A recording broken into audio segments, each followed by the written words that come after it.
भारत और रूस ने ऊर्जा क्षेत्र और रक्षा सहयोग को बढ़ावा देने के लिए नई पहल की घोषणा की है। दोनों देशों ने रणनीतिक भागीदारी को मजबूत करने के लिए समझौतों पर हस्ताक्षर किए। इस सहयोग से दोनों देशों को लंबे समय तक फायदा होगा। रक्षा उपकरणों की खरीद और उत्पादन में सहयोग बढ़ेगा। ऊर्जा आपूर्ति की स्थिरता सुनिश्चित करने के लिए विशेष ध्यान दिया जाएगा। प्रधानमंत्री नरेंद्र मोदी और राष्ट्रपति पुतिन की बैठक में इस पहल पर चर्चा हुई। यह सहयोग दोनों दिशा की सुरक्षा और विकास नीति का हिस्सा है। भारत की रक्षा क्षमता में इससे वृद्धि होगी।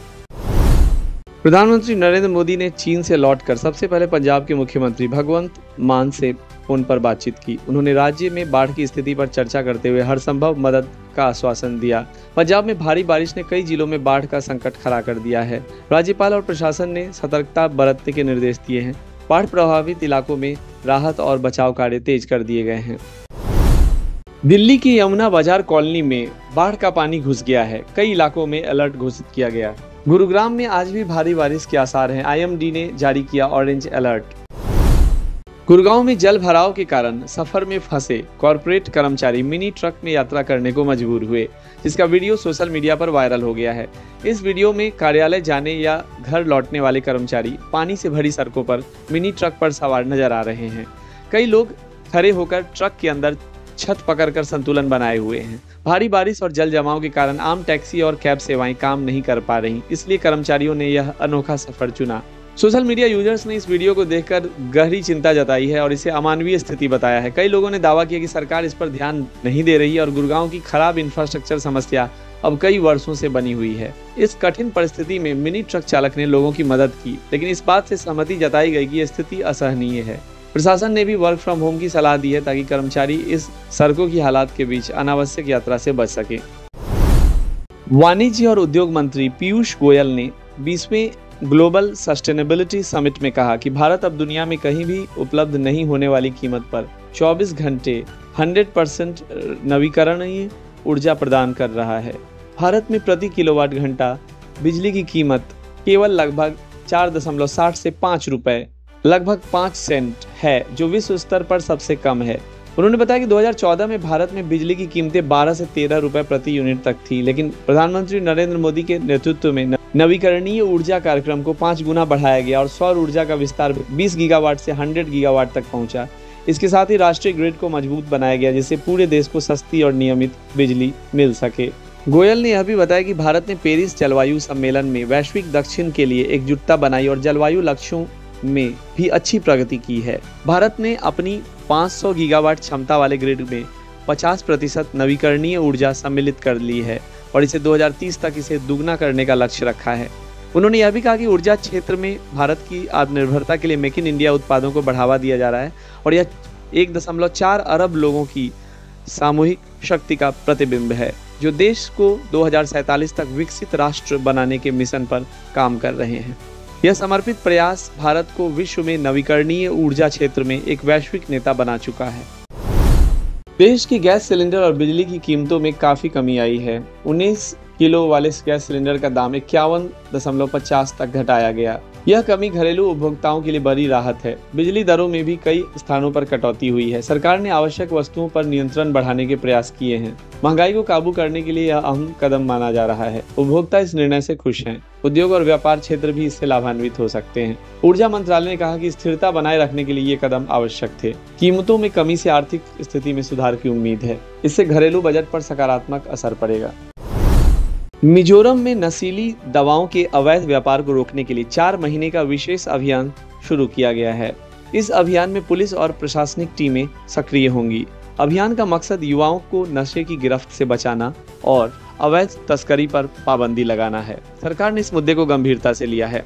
अभियान के दौरान कई छापेमारी और गिरफ्तारी की उम्मीद है। स्थानीय संगठनों ने भी इस पहल का समर्थन किया है। मिजोरम के इलाके ड्रग तस्करों के लिए संवेदनशील माने जाते हैं। यह अभियान समाज में सकारात्मक बदलाव लाने की दिशा में एक बड़ा कदम है। सरकार ने कहा है कि नशे के खिलाफ युद्ध जारी रहेगा। इस पहल से क्षेत्र में शांति और सुरक्षा बढ़ेगी। फिल्म लव इन वियतनाम ने इतिहास रच दिया है। इंडिया सिनेमा के इतिहास में पहली बार ऐसा हुआ है कि भारत में रिलीज से पहले चीन में किसी फिल्म को 10,000 स्क्रीन्स इतने बड़े पैमाने पर मिली हो। हिंदी फिल्मों का क्रेज चीन में भी देखा गया है। चीन में कुछ हिंदी फिल्मों ने जमकर बिजनेस किया है। बॉलीवुड में तो कुछ मूवीज ऐसी भी हैं जिसने चीन की वजह से कमाई के सारे रिकॉर्ड तोड़ दिए। मृणाल ठाकुर ने हाल ही में अपने एक पुराने इंटरव्यू के चलते सोशल मीडिया पर विवाद खड़ा कर दिया है। उनका एक वीडियो वायरल हुआ जिसमें उन्होंने बिना नाम लिए ऐसी फिल्मों और कलाकारों पर बात की जो उन्होंने ठुकराई और बाद में वे बड़ी हिट रही।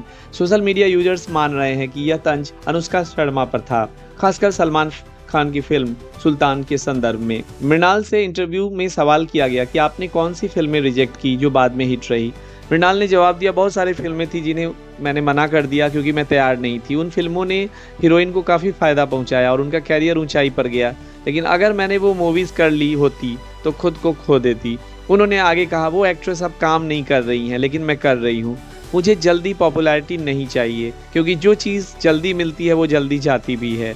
उन्होंने किसी एक्ट्रेस या फिल्म का नाम नहीं लिया, लेकिन यूजर्स को लगता है कि बात सुल्तान और अनुष्का शर्मा पर ही थी। इसके बाद सोशल मीडिया पर मृणाल की काफ़ी ट्रोलिंग हुई। यूजर्स ने उनके कमेंट को मीन गर्ल एनर्जी और दूसरे कलाकारों को डाउन करने वाला बता दिया। सलमान खान की सुल्तान पहले मृणाल ठाकुर को ऑफर हुई थी, लेकिन बाद में अनुष्का शर्मा कास्ट हुई और फिल्म ब्लॉकबस्टर रही। अनुष्का शर्मा पिछले कुछ समय से सक्रिय फिल्मों में नहीं दिखी, जिससे लोग मृणाल का तंज उन्हीं पर मान रहे। यह मामला इंडस्ट्री के गॉसिप में तब्दील हो गया, जिस पर सोशल मीडिया यूजर्स अलग अलग राय दे रहे। मृणाल ने नाम नहीं लिया, पर उनके बयान को सीधा अनुष्का और सुल्तान से जोड़ा जा रहा है, जिससे उन्हें आलोचना और ट्रोलिंग दोनों का सामना करना पड़ रहा है। अल्फा एक शानदार एक्शन स्पाई थ्रिलर है जिसे शिव रावल निर्देशित कर रहे हैं और आदित्य चोपड़ा ने प्रोडक्शन किया है।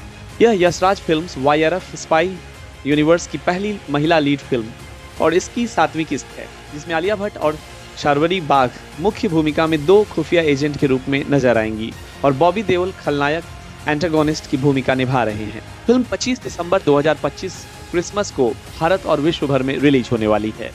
कहानी में 2 एजेंटों की कहानी दिखाई जाएगी जो ग्लोबल आतंकवादी नेटवर्क को ढहाने का अभियान चलाती हैं। इसमें भारी एक्शन, खतरनाक मिशन और रोमांचक ट्विस्ट शामिल होंगे। फिल्म की शूटिंग कई देशों में की गई है, जैसे मुंबई, कश्मीर, पोलैंड और स्कॉटलैंड, जहां कई पिक एक्शन सीन फिल्माए गए हैं। खासकर कश्मीर में आलिया और शार्वरी के बीच बेहद शारीरिक रूप से चुनौतीपूर्ण लड़ाई वाली सीन शूट की गई है। एलान कपूर और ऋतिक रोशन ने कैमियो भूमिका निभाई है, जिसमें ऋतिक मेजर कबीर धालीवाल के रूप में नजर आएंगे। अभी तक फिल्म की कहानी की डिटेल्स गोपनीय रखी गई है क्योंकि स्टूडियो ने प्रचार सामग्री में मुख्य प्लॉट ट्विस्ट्स को सुरक्षित रखा है। YRF स्पाई यूनिवर्स का हिस्सा यह महिला प्रमुख थ्रिलर है, जहां 2 एजेंट्स आलिया व शार्वरी खतरनाक मिशन पर निकलती हैं। उनका लक्ष्य एक बड़े आतंकवादी नेटवर्क को उजागर करना और उसे तहस-नहस करना है। इसमें हाई स्टेक एक्शन और कठिन चुनौतियां शामिल हैं। फिल्म विश्वव्यापी माहौल में सेट है, जिनमें भारत से लेकर यूरोप तक की जगहें शामिल हैं। खास दृश्य कश्मीर में शूट किए गए। फिल्म में ऋतिक रोशन, अनिल कपूर बड़े सितारे कैमियो में आते हैं और कहानी में रोमांच जोड़ते हैं। सारे सस्पेंस और ट्विस्ट देखने के लिए इंतजार करना पड़ेगा। अल्फा के जरिए YRF स्पाई यूनिवर्स में महिला सशक्तिकरण के साथ साथ बड़े स्तर की स्पाई थ्रिलिंग स्टोरी देखने को मिलेगी। फिल्म में इंटरकनेक्टेड मिशंस की झलक मिल सकती है और पिछले स्पाई यूनिवर्स फिल्मों जैसे वार, पठान, टाइगर सीरीज से भी कनेक्शन की उम्मीद है।